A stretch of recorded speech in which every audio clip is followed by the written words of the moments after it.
बिस्मिल्लाहिर्रहमानिर्रहीम अस्सलाम वालेकुम दोस्तों की हाल चाल है। तुसीं देखदे पे अरशद अली टीवी ते मैं तुहाडा मेज़बान मुहम्मद गफार। सब तो पहले चैनल सबसक्राइब कर लो, बैल आइकन का बटन दबा लो, हर आने वाली वीडियो तुहानूं पहुंचे हो तुसीं वेखो।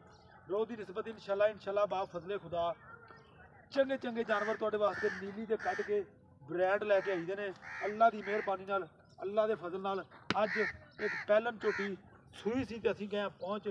माशाल्लाह पंडा लाई फिरदी है, बिल्कुल वंडा फुट फुट ते बकाया थान चैक कर लेने ने। धुन्नी तो लैके साड़ तक हवाना ही हवाना, अल्लाह की मेहरबानी नाल काली कट, अखां भी कालियां ने। ये नस्लां दातां इंशाल्लाह नीली दियां प्योर निशानियां इक्की दियां इक्की पूरियां ने। बकाया मझ कैमरामैन साहब तसल्लियां बहानी उन्हें सूई मगर जाया इन्हें कट्टा। ये अल्लाह की मेहरबानी नाल इंशाल्लाह पूछ तंद वर्गी बिल्कुल बरीकियां, पुट्ठा बड़ा प्यारा। अस्सलाम वालेकुम, की हाल बउआ? ठीक ठाक है। की ना अपना? गुलाम अब्बास।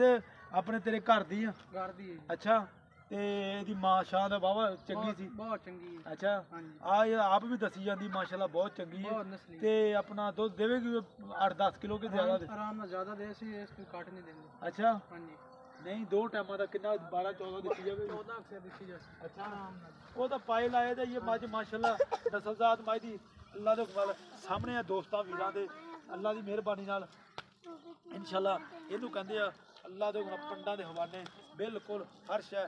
बहुआ मोले का करी प्यार मुहब्बत वाला, एवें गल्लां आपां करदियां लंबियां चौड़ियां करनियां। जिस बंदे ने लैनी हो एक नगा जी लै लै, पक्की गल कर।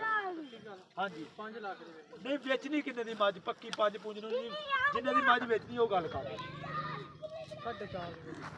4.5 दी 4,50,000 दी मझ कहंदा मैं सेल करनी। मुੱਲ ਤਾਂ 5 भी मंगी जांदा। सारे मामलात होर भी इंशाल्लाह गुजाइश करवावांगे, किराए मराए दी छड़ावांगे। कट्टा भी विखा दिओ मझ तसल्ली दे नाल कैमरामैन साहब दिखाउणी अग्गों पिछों वंडा धुन्नी कोली दिखा, धुन्नी कोली बिल्कुल साफ छांटी हुई मझ अल्लाह दे नाल। पिछे सारे ने चक्की है, जेर अजे ने सिटनियां सुंब मार लैने। चुआई बहुत चंगी है, बकाया सौदे नसीबां दे ने। इंशाल्लाह उम्मीद करांगे वीडियो तुहाडे पसंद आएगी। वीडियो पसंद आवे लाइक तो शेयर जरूर करा करो। इंशाल्लाह मिलते हैं अच्छी और बेहतरीन वीडियो नाल। अल्लाह निगहबान, पाकिस्तान जिंदाबाद।